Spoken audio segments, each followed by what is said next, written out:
created using Powtoon.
Good morning and welcome to Take Your Life Back Today show with Ralph Friedrichs. Today is a beautiful day. It's Saturday. I believe it's January 10th, 2015, and we are already 10 days into the brand new year. What resolutions have you committed to? And of all those resolutions, how many realistic resolutions do you think you can stick to? I suggest making one resolution. That is for everyone watching me to either quit drinking, quit doing your drugs, or do both and stick to it. That should be the resolution for 2015.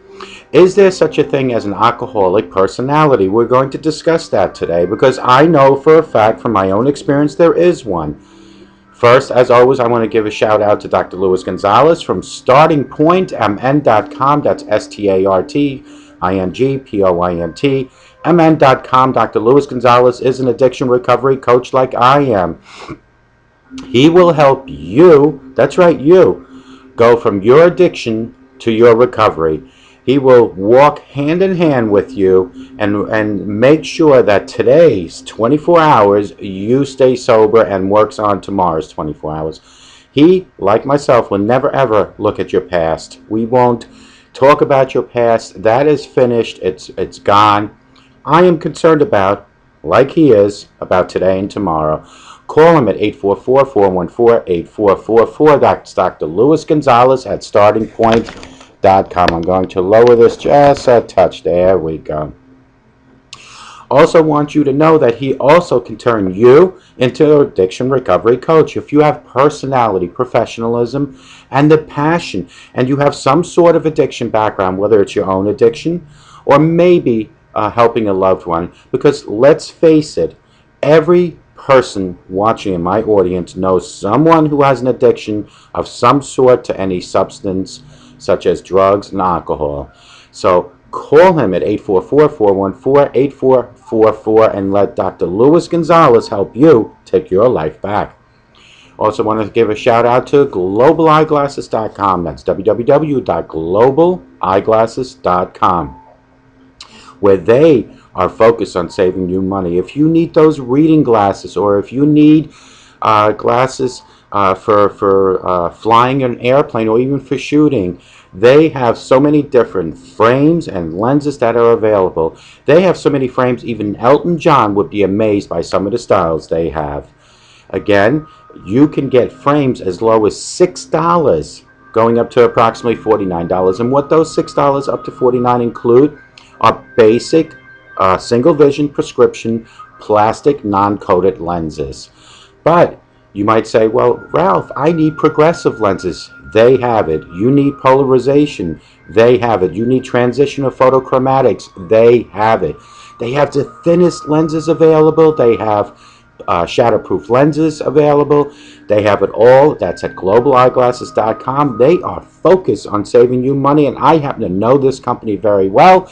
If you have any questions, you can call me at 844-405-HELP, or you can text me 24/7 at 631-599-0218. That's globalayeglasses.com. Focus on saving you money. What I wanted to talk to you about today was, is there such thing as an alcoholic personality? I will tell you that during my drinking years, many years, many bottles of vodka, my personality would change from the alcoholic personality to the real Ralph. The Ralph that's sitting right here in front of you. That Ralph. Of course, even that Ralph back then, during the sober time, in between the drinks, was never the Ralph that you see now, because back then I was still in the back of my mind looking forward to that next drink. So with that said, is there such a thing as an alcoholic personality? Do you have an alcoholic personality? Yes, you sitting there. Do you drink excessively? Answer the question with either a yes and a no. And if you can answer yes, do you have a personality that changes? Are you like Superman? When you get that superpower going, that alcohol is in you and you have that superpower, does your personality change? Does such a thing even exist, you might add? The answer is both yes and no. Alcoholics generally have the same kind of personality as non-alcoholics. Alcoholics come in all shapes, sizes, but there are certain personality traits that do seem more common than usually amongst alcoholics. I came up with 5 traits that I can think of. Every single one of those, I'm sure, related to my drinking days. I just want to, for my new audience watching, give you a recap. My new birth into sobriety was June 22nd, 2013. Those traits prior to that, let's say June 21st, and going back all the way back into the 70s, included these 5 traits, if not even more than that. Trait number 1, a low sense of self-worth. I'm going to read what I wrote, and then we're going to discuss it. Alcoholics tend to have low self-esteem. While this could partially be one of the reasons the alcoholic started to drink in the first place, it also has the effect of alcoholism itself. The more they abuse alcohol, the more their life falls apart around them, the more powerless they feel, and the lower their self-worth becomes. Folks, there were times when I would drink, and the weirdest thoughts would come to my mind. One of those thoughts was, what do people think about me, and how do they feel about me when they saw this alcoholic walking around acting like nothing was wrong? My self-worth, especially on my day of reckoning. My day of reckoning was my breakdown, or otherwise known as rock bottom. My self-worth was about this much. Ask me what my self-worth right now is. It's higher than the Empire State Building. So self-worth is number 1 on my list, and it is number 1 on most people's list. You watching me, if you feel that you have a substance abuse problem, and this also relates to not just alcohol. I used alcohol because I am an alcoholic. I am a recovering alcoholic that has learned to live with it. I use alcohol as my template. However, whatever your poison might be, crack, coke, marijuana, pills, ecstasy, these apply to that. So, number 1 on my list is a low sense of self-worth. Number 2 on my list is a low tolerance for frustration. What does that mean? Well, let's read this first and then we'll discuss that. Alcoholics tend to get easily frustrated when things aren't working out. Alcoholics also seem to get more affected by stress and anxiety than the average person. Example, Ralph is nailing something into, let's say, a piece of wood, and that nail isn't going in straight. Well, a sober Ralph, like today, would gingerly wiggle the nail or move it left or right or whatever. The alcoholic Ralph would get so frustrated, take the hammer and start banging on the wood breaks. No patience whatsoever, frustrated to the limit. And that is exactly what I'm talking about, a low tolerance of frustration. Children talking around you too loud. Oh, it's killing my head. You get frustrated. Children wanting you to play, but you know your eyes are rolling in your head from all that vodka, beer, whatever your poison is. That is considered a low tolerance for frustration. Impulsiveness, number 3 on my list. Alcoholics tend to be more impulsive than the average population. Certain alcoholics tend to look at non-alcoholics as boring, unadventurous people. Well, that is so true, but I want to add more impulsiveness to this. Sudden, rash decisions. You have money in your pocket. Suddenly now you're the big spender, buying everybody something. And then in the morning when you wake up, you're fully recovered from the night before, maybe just a hangover, you put your hands in your pocket. Where's your money? That's an impulse that is only aggravated and initiated by alcoholism. Number 4, more sensitive than others.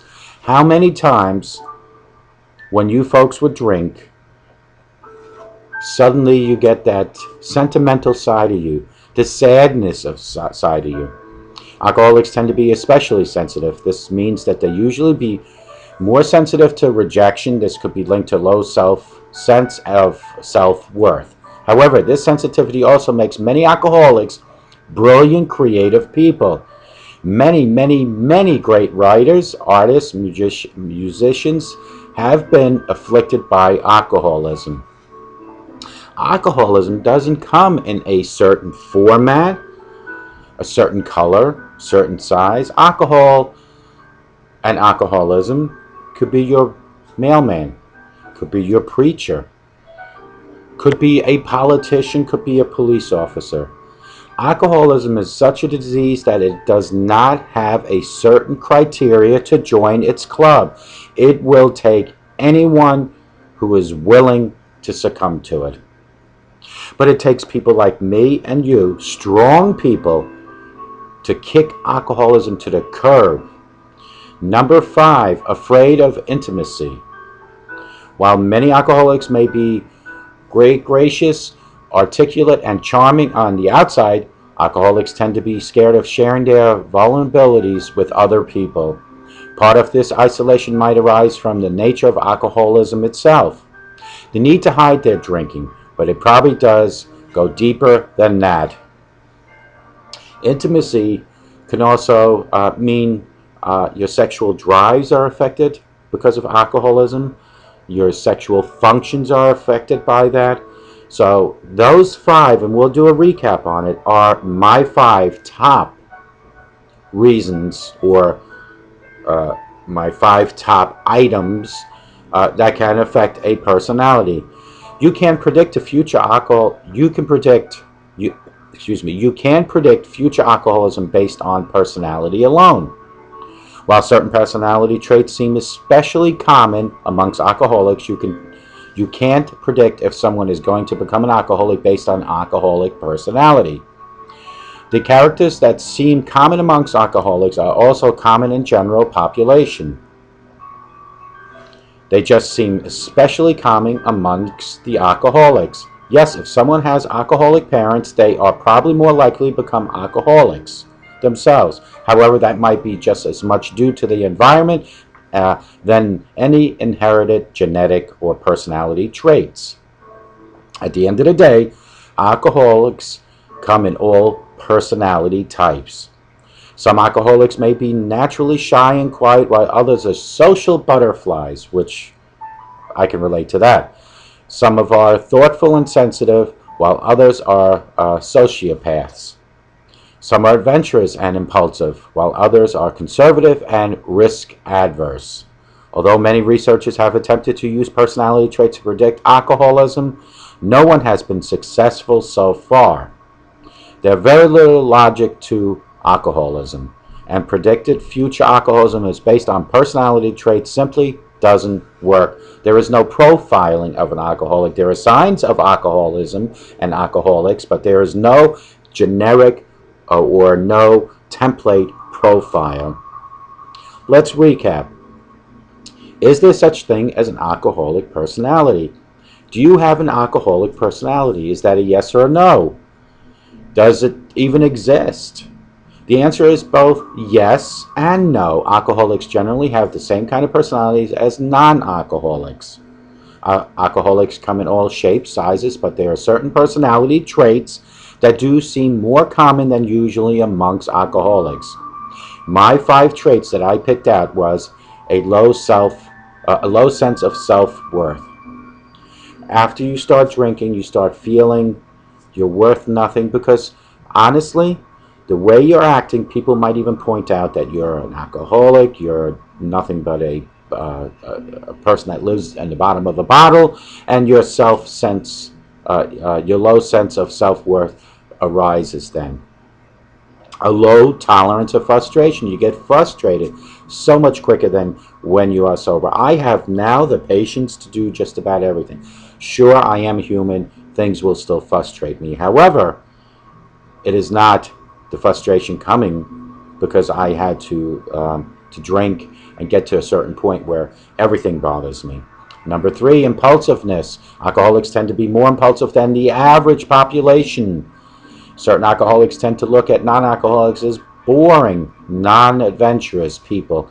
I can probably, not that I have, go into a bar. I've been to Applebee's. It's about as close as, and airports. It's about as close as I've gotten to any bar since my sobriety. But I can go into a bar and not be affected by my surroundings and not be tempted. Sure, in the back of my mind, there is always that temptation. We're only human. However, my limitations, my steadfast tunnel vision of sobriety has taken over my life, and I feel very comfortable in that environment. So, more sensitive people.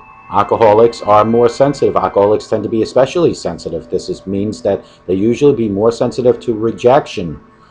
So that again, because sensitive and low sense of self-worth kind of go hand in hand. Afraid of intimacy. While many alcoholics may be gracious, articulate, and charming on the outside, alcoholics tend to be scared of sharing their vulnerabilities with other people. That is so true. Folks, one of the best things about sobriety, one of the best things is the fact of transparency. Glenn Beck said it best. He said that it is the alcoholics that have gone sober that can save the world, because what his reasoning for that statement was, and I agree with it, is that when alcoholics finally decide to sober up and live a life of sobriety, they become so transparent in their own actions, and they pretty much say and feel everything that is real. There is no camouflaging, there is no deception. Hopefully not. At least for me there isn't, but I think Glenn Beck is basing it on his experience and other people's. So kudos to Glenn Beck. You can't predict future alcoholism based on personality alone. While certain personality traits seem especially common amongst alcoholics, you can't still predict if someone is going to become an alcoholic. There is no, when Johnny is born, oh, well, I think he's going to be an alcoholism. Sure, if daddy and mommy are alcoholics, chances are he's going to possibly inherit some of those genetic traits. However, it is not a prediction that I'd bet money on. Yes, if someone has alcoholic parents, they're probably more likely to become alcoholic themselves. However, that might be just as much due to the environment than the inherited genetic or personality traits. The environment, listen to that, because that brings me to this subject. The environment is what you, as the parents, create at home. You create the environment your children live in. You, if you smoke in your home, are creating an environment that smoking's okay. You, if you drink at home, are creating an environment that says to your children it's okay to drink. You, by using profanity at home, are creating an environment for your children saying it's okay, and shame on you if you are physically abusing anyone in your home, thus creating an environment, a violent environment at home, showing your children it's okay to physically abuse. What you need to do is push those 4 items out of your home and take these 4 items into your home. Create an environment of love. Show your children that love is so welcomed in your home that when they go into society, they want to take that love from home with them. Show them compassion. When your son or daughter comes home and they have a story to tell you about something that might have happened, like peer pressure, show your concern, show your compassion. Show respect in your home to each other. Because when you give respect, you get respect. And you have your love, compassion, and respect. And what you should also always show is some sort of unity. When you show unity in your home, your environment where mom and dad are together, and the children come around mom and dad, and you're like one happy, large team, you are united. That environment will show your children when they go out to the open that they should, when they get to the point of having some sort of relationship and having their own children, that they should carry those traits with them. That is the environment that this is speaking of. However, that might just be much due to their environment than any inherited genetic or personality trait. The environment. Monkey see, monkey do is what your children will go by. They look at you, mom and dad, grandparents or legal guardian, as their heroes, so whatever you do is saying it's okay to do it. Set a new environment starting today, January 10th. Set a new resolution today, January 10th. Say, I am done with drinking and drugging, or both. I am done.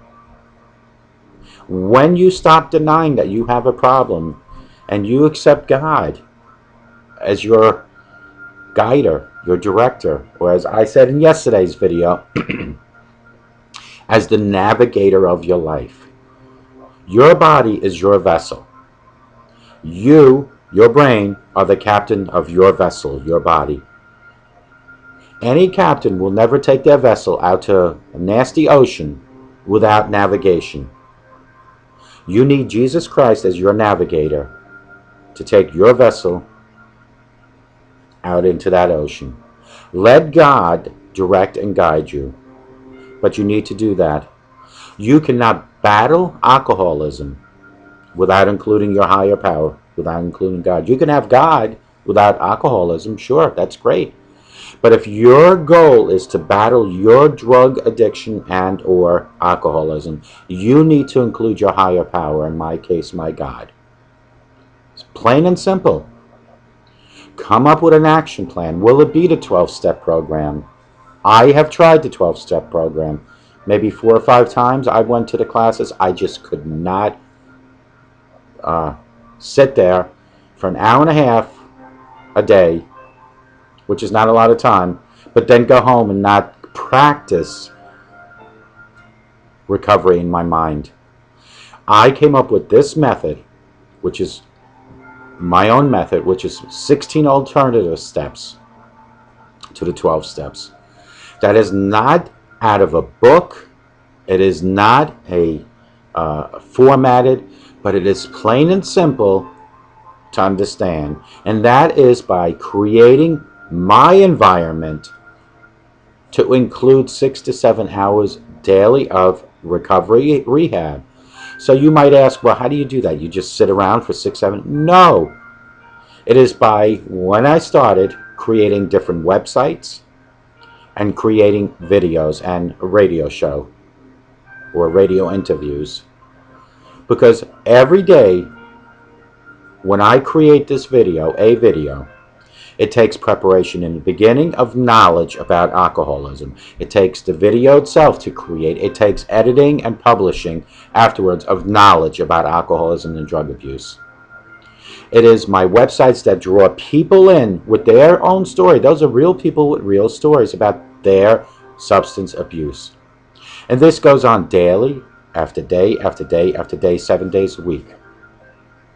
There is not just a meeting at 7:30 at night where everybody sits in a big circle and talks about their war stories about their substance abuse. Now these are coming, these phone calls, these emails, these videos going out, and the emails and phone calls coming in are not just in my community, not just in my state, not just in my country. This is a global war on drugs that I am creating. There are at least 20 to 22 right now. Now 20 to 23, maybe. Addiction rehab treatment centers that utilize my videos for either educational or entertainment purposes. I would think more for educational purposes. If you go under any search engine and just type in Take Your Life Back Today Show with Ralph Friedrichs, you will be amazed by the amount of videos and articles that are out there about us, this show. But it takes people like you, my audience, to keep me going. Because without an audience, I am just plainly sitting in front of this camera and just doing what I'm doing. That's seeing myself. But I know that even if 10,000 people are watching this particular video right now, if even one person gets help out of this video, besides me, because I will every time get help out of every video I do. If even one more person gets help, my mission has been accomplished. My passion to help other people with substance abuse or any life issues themselves has gotten so deep that I will continuously concentrate on doing bigger and better in the future. But it takes you, my audience, to keep me going. I ask each and every one of you folks to go to my websites, www.clearviews.info or www.clearreform.com or www.takeyourlifebacktodayShow.com. Go to those websites and just take a look to see what we're up to. Text me 631-599-0218 or email me at clearreform@yahoo.com. If you need help right now and you can't text me, call me. Important, call me 844-405-HELP. Call me right now.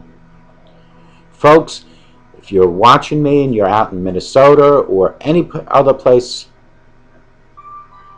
in this country, and you need help and you need an addiction recovery coach, this country is so big that Dr. Luis Gonzalez and I can coexist and co-work in this country. So I want you to call Dr. Luis Gonzalez because he has tons and tons of more experience than I do. Call him at 844-414-8444. If you want to become an addiction recovery coach, if you see that you might have a passion, like this gentleman that I spoke to yesterday, I don't want to give out his last name, but I'll just call him Bill.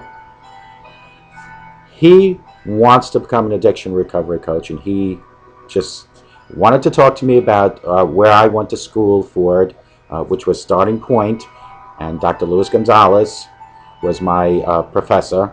Although he says he's not a professor, he doesn't profess to anything. He was my instructor. So this guy Bill and I spoke about this yesterday. One of the first things that I told him is that you need to have the passion. It's not about money, it's passion to help other people. If he has that passion and the money is secondary, he will become a great addiction recovery coach. Folks, today is a beautiful day here in the Hamptons, Long Island, New York, like I said already, where if I look out the window, I see beautiful sunshine. I want you all, if you're looking at your window right now, to let that sunshine come into your heart and into your home, and all positive things will start happening. I try to say this through every video. If you're watching me and you're in jail, know this: there will be a date of release for you. And know this: do not let people say that you're no good and you're not worth anything. When you come out of jail, for whatever reason you might have gone in there, know that you have paid back society with your time in jail, and it is now the day of your release, if not sooner, the day of a new life. Start a new life coming out of jail with no alcohol and drugs. If you're in a homeless shelter watching me, know this also, that whatever reason you might be in that homeless shelter, more than likely has something to do with money, and chances are something to do with any type of substance abuse that caused you to lose a lot of that money. Start today seeking help within your community, seeking help within your state, or seeking help through me. Not that I can give you the help directly, but I have the channels to find help for you. 844-405-HELP. But know this, that you are a special person. No matter what situation you're in, you are special. If you're watching me and you're sitting in a nursing home and your family came by for the holidays and now it's been 10 days and maybe they haven't stopped by, know this: reach out to God, ask God for guidance and direction. And when you do see your family the next time, ask them to please come by more than just the holidays. But also know this, that you can text me if you have access to a cell phone and call me, 844-405-HELP or 631-599-0218, or you can go and watch my videos. I am directly speaking to you in the nursing home. I am not your family, but we are all children of God, and I do think about you folks. You might not know me and I don't know you, but I do think about you. So for all the 3 channels that I just addressed, the homeless, the people in jail, and the nursing home, know that people are out there that love you, but know more than that, that God loves you. Folks, if you have a sober today, I guarantee you, you will have a better tomorrow. I guarantee you. Keep the positive attitude and thoughts in your mind and eliminate the negativity around you. I hope to God everyone has a great weekend, but more importantly, I hope you have a sober weekend. And call me at 844-405-HELP and let me help let you take your life back. Thank you and have a great day.